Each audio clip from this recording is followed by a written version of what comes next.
All right, let's start at Revelations, the 21st chapter. Revelations chapter 21 verse 1.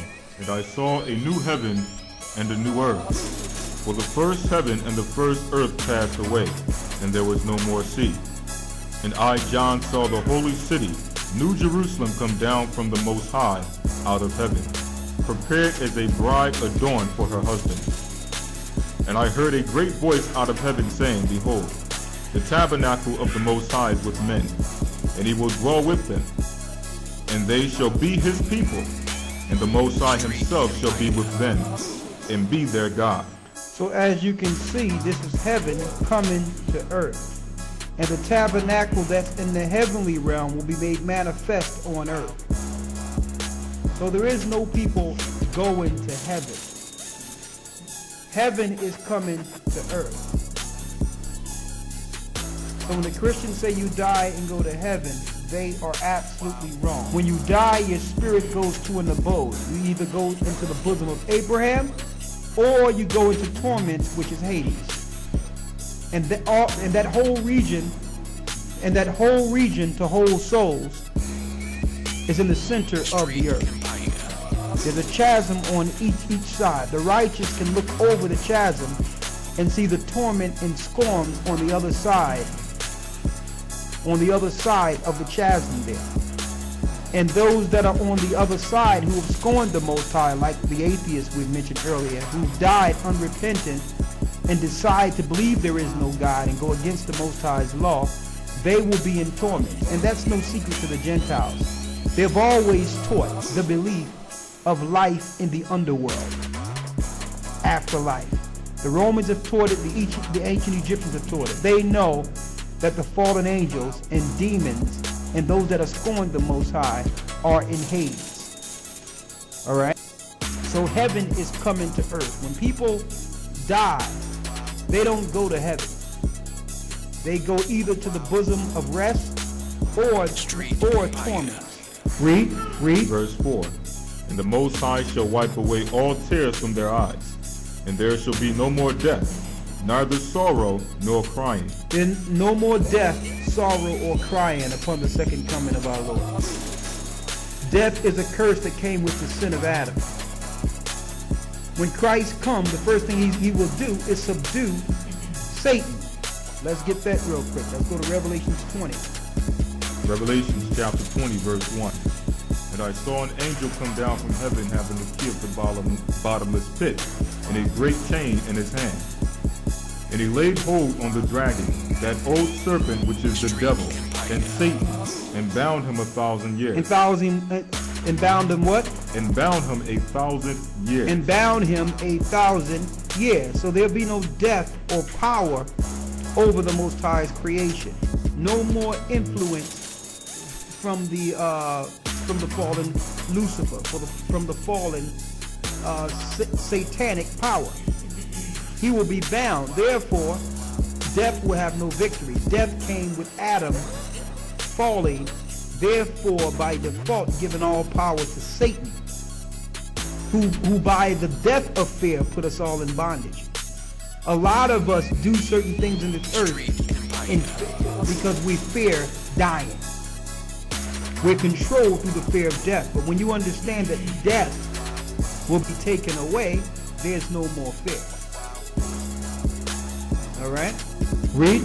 Verse 3. And cast him into the bottomless pit, and shut him up, and set a seal upon him, that he should deceive the nations no more, till the 1,000 years should be fulfilled. So as we can see, when Christ comes, Satan will be bound until after the 1,000-year reign, and that's his reward. That's Christ's reward. All right? For dying on the cross, for doing everything the Father asked him to do. His reward will be the 1,000-year reign as king before everything is turned back over to the Father. Let's go back to Revelations 21. Revelations chapter 21 verse 4. And the Most High shall wipe away all tears from their eyes, and there shall be no more death, neither sorrow nor crying, neither shall there be any more pain, for the former things are passed away. And he that sat upon the throne said, Behold, I make all things new. And he said unto me, Write, for these words are true and faithful. And he said unto me, It is done. I am Alpha and Omega. It is done. I'm the beginning and the end. Now let's hold that and let's deal with this kingdom real quick. Because John is seeing in a vision the kingdom coming down into the earth. But most Christians believe that the kingdom is going to float out from the heavens and land on earth. But let's see. Let's give you the scriptural understanding of this. Let's go to Luke 17 and read the 20th verse. St. Luke chapter 17 verse 20. And when he had demanded of the Pharisees when the kingdom of the Most High should come. When the kingdom of the Most High should come, read. He answered them and said, The kingdom of the Most High cometh not with observation. It don't come from you seeing it come out of the sky, to show you that what John is seeing isn't a physical kingdom just floating down. Read. Verse 21. Neither shall they say, Lo here, or lo there. For behold, the kingdom of the Most High is within you. The kingdom is what? The kingdom of the Most High is within you. He's letting us know that you've been waiting for the kingdom when it was in you the whole time. What people built every kingdom on the earth? The children of Israel. To show you, you're waiting for heaven like they're teaching you in slavery, when the power to rule is already in you. The power to do everything is in you, because the world use it. They use it to get power and gain power over the whole earth. Why? Who do you think that's working and building everything in all these different empires we read from the old time? Who built America? Who built Rome? Who built Greece? Who built all these great empires? Every empire used us. Who built Egypt? So we were the kingdom the whole time. It's just that because of our fall, we have forgotten how to use the gift of the kingdom for ourselves. We already have it. It's in us. It's not like the Most High is going to materialize something outside of his gifted people. It's in us, but the other nations, the Gentiles, utilizes it. And see, that's one of the keynote parts of Christianity. Teach them that the heaven is they're going to go to heaven and things happen after they die.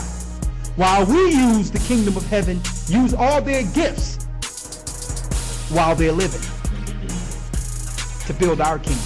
We'll take their gifts to build our kingdom and let them know they have to die or wait for theirs. Right? Read.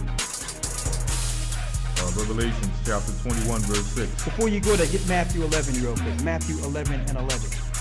They'll show you who the kingdom is. St. Matthew chapter 11 verse 11. Verily I say unto you, among them that are born of woman, there have not risen a greater than John the Baptist. Let's show you who the kingdom is. Read. Notwithstanding, he that is least in the kingdom of heaven is greater than he. Go ahead. Verse 12. And from the days of John the Baptist until now, the kingdom of heaven suffereth violence. The kingdom of heaven did what? The kingdom of heaven suffereth violence. The kingdom of heaven suffereth violence. So who was violent against us? The Romans. And what is Christ calling the kingdom right now?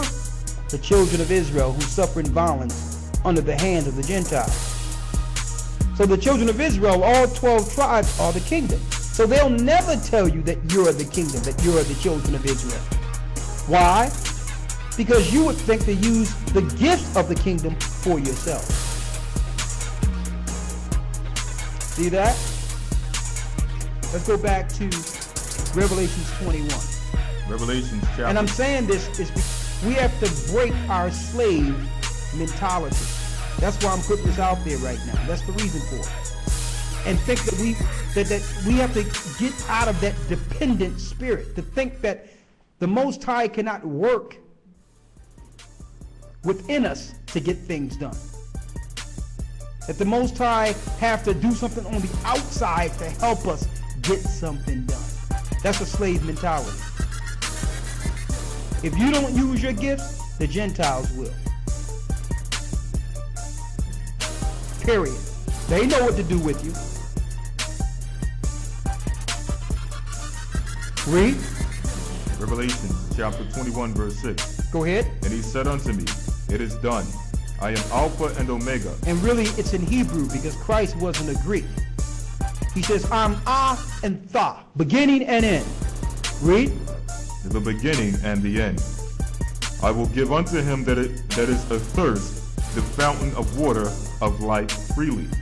He that overcometh shall inherit all things. That proves to you that you must go through the tribulation to inherit the kingdom. You have to overcome Jacob's trouble to receive the kingdom. You're not going to be floated out into heaven someplace while some boogeyman comes to the earth to give everyone the mark of the beast. That's a myth being taught through Christian theology to get all the true believers on the sideline. If you believe you're going to be floated out, what good is you? You're not going to be utilized to fight against the empire, thinking that you're not going to be here. But if you know you must make it through, you will prepare your mind and prepare your spirit to fight against the Antichrist government. They'd rather you not even think that way. So they have taught a false theology to make you think you're going to be floated into heaven before the bad things happen. When the Bible says what? He that overcometh shall inherit all things. You must overcome to inherit this kingdom. The Most High is not going to you're not so special outside of how he treated his own son. He's not going to take you out from all bad things, then after it's done, float you back down into a kingdom. You must endure and fight your way into the kingdom, until the end, and go through Jacob's trouble. Read. And I will be his God, and he shall be my son. But the fearful and unbelieving, the fearful and the unbelieving, read, and abominable, and and murderers, and murderers, and whoremongers, and sorcerers, which are those dealing with pharmacy or science, like a lot of these brothers out there that are dealing with pharmaceuticals, like your psychologists and your psychiatrists and psychologists. They're all sorcerers. They're all sorcerers. Read. And idolaters. And idolaters. You can't actually go into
his healthcare plan and make it legislation, and once they crash the economy and make it law for everyone to get a chip or be deemed terrorist, if he do this, all Christians will back him, all the black churches will back him. Why?